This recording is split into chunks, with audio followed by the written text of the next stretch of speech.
2017, what a year. Beyonce announced she was having twins. The Academy Awards gave Best Picture to, well, the Best Picture. Our baby girl of AMC graced us with a new iconic meme. Hollywood finally started taking sexual harassment seriously? Wait. I'm getting feedback. What do you mean they did? But what about. Hmm, I see. We're gonna have to cut this. All things aside, 2017 was the year that introduced most of us to Gen Z's cinematic darling, Italian film director Luca Guadagnino. If you haven't been living under a rock, you know exactly who this man is. If not by name, surely by one of his films. Often explored is the complexity of relationships, desire, and intimacy, with rich visuals akin to a poem or song coming to life. He likes to challenge traditional gender norms, and it's no wonder Gen Z has latched onto him like a dog with a bone, injecting a freshness into the pop culture zeitgeist, with his work being artsy but make it palatable. After the Hunt, coming out in the fall, will be his 10th film. We'll discuss my cautious excitement for it later, but in the Prince's honor, I thought it'd be fun to rank his existing projects. He has enough to do so, and considering all the Fincher, Nolan, Scorsese ranking videos on this app, the Aquarius spirit in me had to be different.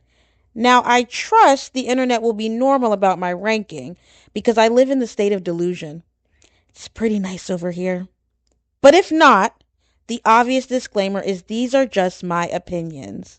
I'm nothing more than a girl with a mic, sitting in her room, ignoring her dog, trying to play fetch.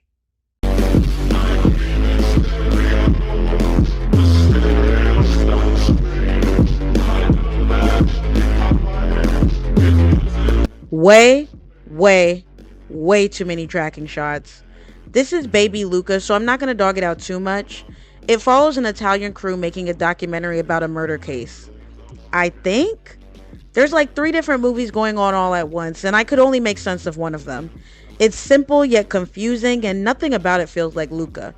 A tiny gold star for wanting to tackle the exploitation of true crime, but that's that's all I got.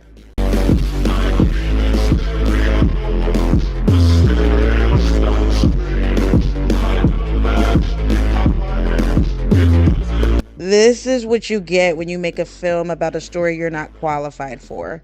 Look, I'm not one to stifle a creative, nor do I think your identity has to mirror the subject you're centering. But Luca just feels too far away from this, ending with something that limits resonance. His lack of experience is on full display with this cheap, softcore sheen look, stilted dialogue, and a pace that drags, feeling like homework. I have no issues with an exploration of teen female sexuality, but man, was this a tough watch, considering our protagonist is essayed throughout half of it. Yet, one scene in particular, I'm unsure if the film even recognizes this. The to-do list, Diary of a Teenage Girl, How to Have Sex, and dare I say, Cat Season 1 arc in Euphoria all do a better job at the beats Melissa P was clearly striving for. It has Luca's signature theme of desire, and the first 20 minutes, you definitely get a sense of what he's trying to explore. But I'm just glad he got the hell away from stories like this. We're better off for it, and so is he.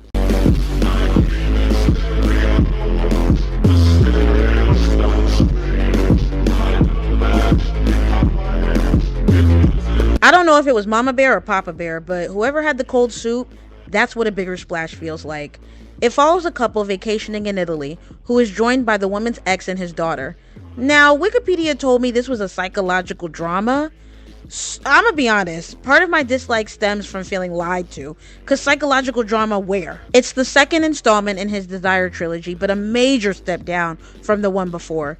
Clear similarities, especially regarding that third act, but it was missing something. Swinton and Fiennes have electric chemistry within their performances, however the other two are meant to add tension, but feel like wallpaper. Not a big Dakota Johnson fan, not in a hater way, in a I think she's better in supporting than leading roles way. But the thing is, this script leaves her with nothing to do. A bunch of hollow lines meant to be mysterious that leave you scratching your head by the end, and not in a good way. There's a bit of a tonal shift from first half to last, but it ends right when it starts to get interesting. What I'll give it is how beautiful Italy looks. You see the building blocks of what came after. And there's one scene in a pool that makes you go, oh, he played around with these cool tennis shots and challengers years before. There's stuff to like, but he went on to make better, leaving this in a state of, eh.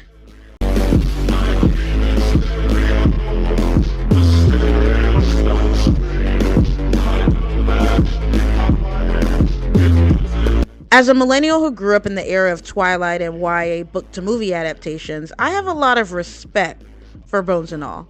A well made, prestigious coming of age story centering two young cannibals, or eaters as they call them, traveling through the back roads of America. Really nice color palette in this. Earth tones with auburn and cobalt blue always somewhere in frame. Characters filled with angst, but dare I say, I'm just too old to put this any higher. The romance doesn't work as the relationship feels more like an intimate friendship of circumstance for me, which doesn't make it any less impactful, but does leave me feeling empty about the monologue near the end. The first half shines while the second falters and runs out of steam. Marin confronts her family trauma, then Lee, but his most likely out of pacing issues feels tacked on. Mark Rylance plays an eccentric old eater who develops an infatuation with our protagonist, and he ends up being the star of the show. I mean, he's written to be. A menacing character, not used too much, but in the moments that count. To be honest, Andre Holland, Michael Stuhlbarg, Chloe Sevigny, all small parts, but make them matter in a way Taylor and Timmy aren't pressured to do too much heavy lifting in making the story come to life. Speaking of Stuhlbarg, I have a bone to pick with his scene, being very good but ultimately inconsequential and simply there to tell us why the title is what it is. I haven't read the book, so can't comment on the adaptation quality, but the story beats by the halfway point transform into meandering a bit too much for my taste, as someone who never got on board with the romance in the first place. If I was 16, I'd probably eat this shit up. At 30, I'm full.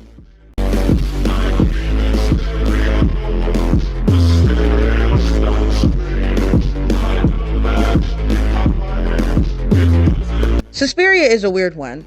Not like that. I mean, of course it's weird. What I'm saying is, I actually preferred watching Bones and All. So why is it above it? After seeing the original, I came to respect what Luca was doing a lot more.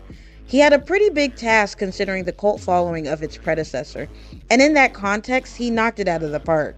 When we talk about reimagining work while still making it your own, this should be at the top of the syllabus. Among all the times Tilda and Luca have worked together, this is easily my favorite performance of hers within his catalog. It demands you jump into this world with them, offering compelling visuals to do so. That said, I struggled staying engaged due to some editing choices, and this is a leading Dakota Johnson role, so yeah. But I feel Luca's passion behind the camera in a way I can't say the same for the previous. So, congrats, Suspiria. That's as high as you're going to go on a ranking list of mine. Now on to the really good stuff.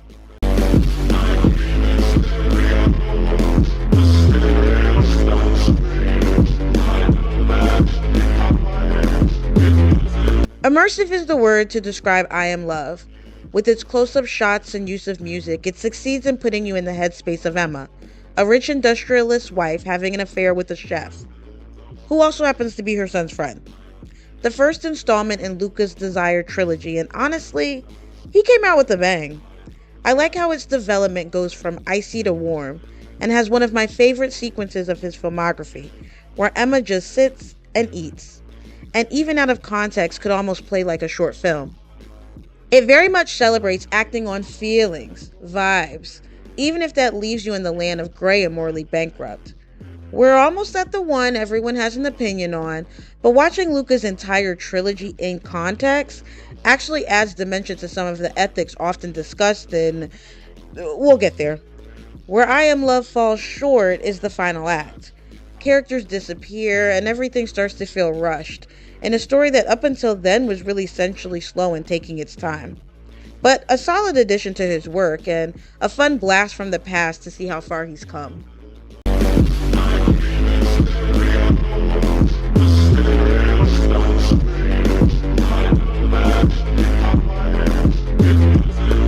top 3, and ask me 2 weeks from now where these next ones sit. 3 could be 1, 2 could be 3, who the hell knows? But for today, this is Challenger's spot, who Saltburn desperately wishes it was. A sexy story of desire that is equal parts fun as it is a conversation piece. The reason this, along with another Luca film, will probably never leave my top 3 is Justin Kuritzkits. As brilliant of a director as Luca is, I'm sure you can tell I don't always find the writing matches what he's doing behind the camera. But a smart screenplay mixed with a stylish director is how we get films like The Social Network. Or Challengers. Yeah, I said what I said. Each scene plays with its 3 leads dynamic so well. It's all intentional, giving you enough to make certain assessments but still craving more. And that's the biggest reason it's not at 1 or 2. Let's be real, the film is a masterclass on edging, and that's just not my kink. It has one of Luca's best endings, but I'm also not left feeling full. I don't want more, I need more. It's a sexy film with not one sex scene in sight, and encapsulates the energy of this trio in a way I haven't seen since James Spader's sexy era of films. Atticus Ross and Trent Reznor's frenetic score, the fun intimacy bubbling in Luca's direction, how it plays with Zendaya's magnetic star power. I mean, you come for her, but you leave looking up, who the hell are these 2 white boys and why were their scenes together just as sexy as hers? It's really something. And we still have 2 more to go.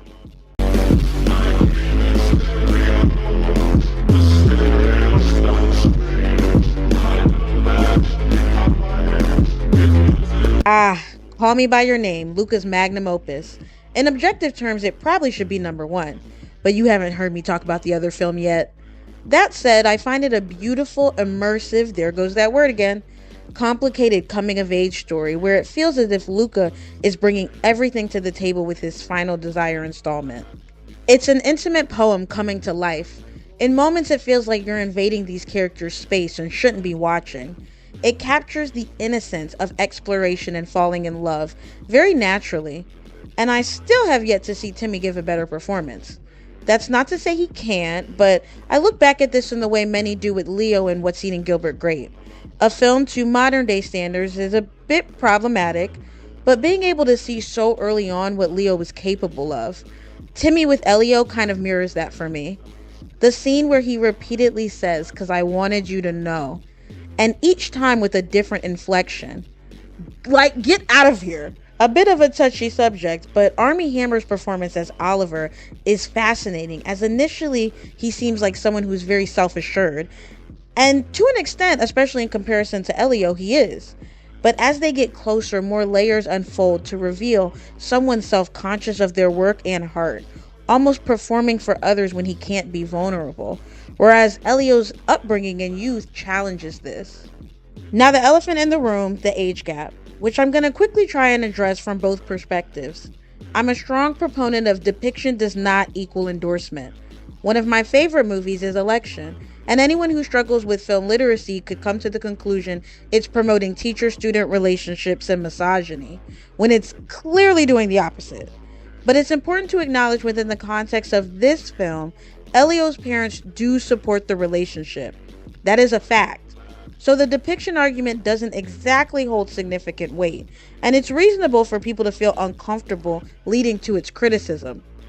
Yes, it's from Elio's perspective, and he would be romanticizing these moments with Oliver.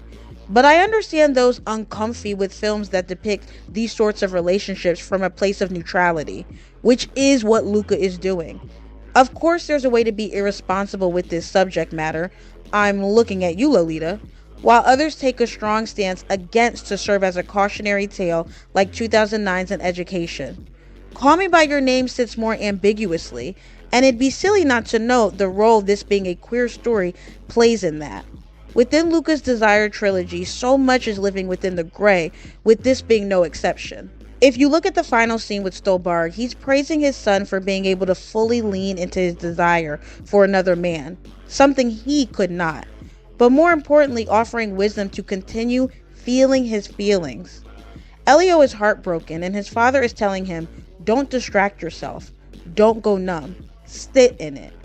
To be young is to feel everything. And there's a beauty in that often disappears or at least becomes less intense with age. And in the final scene, as the credits roll, after learning Oliver has gotten married, Elio listens to his father and feels.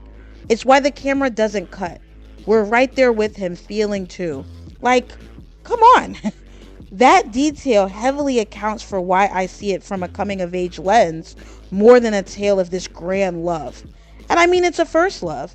I'd be hard pressed to find anyone who thinks their own first love should be used as a beacon for the most fully formed relationship at its healthiest. I hear the criticism, I respect it, but magnum opus it is.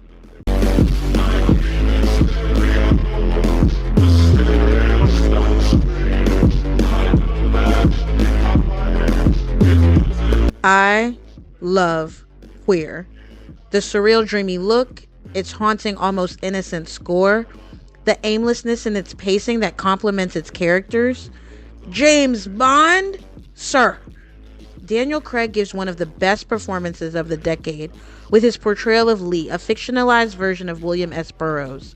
Not that I had any doubt, considering the Suspiria remake, but Luca really is a force when it comes to maintaining the essence of source material he's adapting. Like, Queer is an unfinished novella tackling complex themes while balancing surrealist elements. This is some scary shit! Daniel Craig brings it all together with a funny, sad, vulnerable, pathetic performance that just bleeds all over the screen. He's on the entire time, and not a moment passes you don't believe him. Drew Starkey offers a more quiet, subtle performance.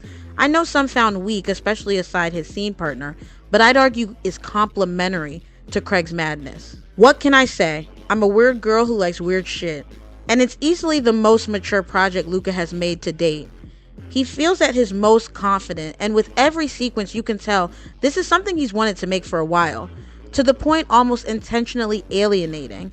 And takes some balls to come out with this the same year as Challengers, a film much more palatable for audiences. It can be really tough covering movies I love because it's damn near impossible finding the words to match my admiration for them. So I'm gonna end this here.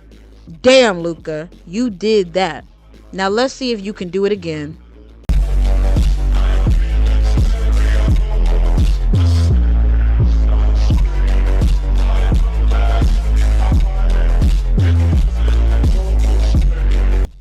As of writing this script, we have one trailer out for After the Hunt, starring Julia Roberts, Andrew Garfield, and Io Adebari.